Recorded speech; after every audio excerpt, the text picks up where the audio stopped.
कभी कोई राज्य किसी पे हमला कर देता था तो कभी कोई। हर एक राज्य का एक राजा होता था। पूरे 4 साल पहले बरमूडा देश में हर एक राज्य के बीच लड़ाई होता था। कभी कोई राज्य किसी पे हमला कर देता था तो कभी कोई। हर एक राज्य का एक राजा होता था। पूरे बरमूडा देश का सबसे शक्तिशाली और सबसे ऊंचा राज्य था पीक। पीक राज्य का राजा सबसे अच्छा, दयालु और चालाक था, जिसका नाम था राइस्टार। राइस्टार ने कुछ ही दिन पहले ऑब्जर्वेटरी राज्य पर कब्जा कर लिया था। सबसे ज्यादा दबदबा पीक राज्य का था, क्योंकि उसने ऑब्जर्वेटरी के साथ साथ रिम नाम, बिमा शक्ति, ग्रेवयार्ड और पोचिनोक राज्य पे कब्जा किया था। राइस्टार अपने दिमाग का इस्तेमाल करके किसी को भी अपने कदमों में झुका देता था। लेकिन पीक राज्य के बाद सबसे शक्तिशाली राज्य था क्लॉक टावर। इस राज्य का राजा था सकूरा। इसका नाम जैसा खतरनाक था वैसा ही खतरनाक उसका काम था। उसने भी कई राज्यों पर कब्जा किया हुआ था। पीक और क्लॉक टावर राज्य के बीच सबसे ज्यादा लड़ाई होता था और इस दोनों के लड़ाई का कारण था फैक्ट्री राज्य। फैक्ट्री राज्य सबसे अमीर राज्य था, लेकिन बरमूडा देश में सिर्फ फैक्ट्री ही ऐसा राज्य था जहाँ कोई राजा नहीं और कोई जनता नहीं।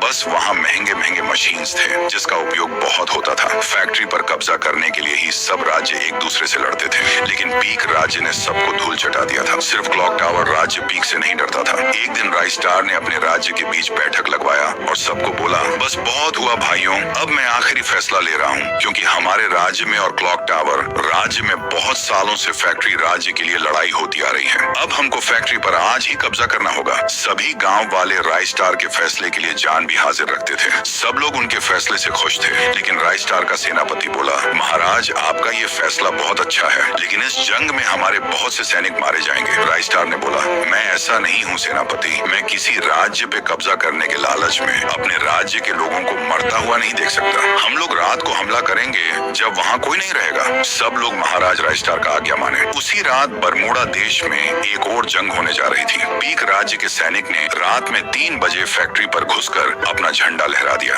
ये बरमूडा के इतिहास में पहली बार हुआ कि किसी राजा ने जंग भी लड़ा हो और किसी एक आदमी को खरोंच भी न लगा हो। अगले दिन जब क्लॉक टावर की जनता सोकर उठी तो उन्होंने देखा कि फैक्ट्री के चारों तरफ पीक राज्य के सैनिक थे। सब लोग हैरान हो गए। सभी लोगों ने सोचा कि राइस्टार एक कायर है जो आधी रात को हमला करता है, लेकिन राइस्टार वैसा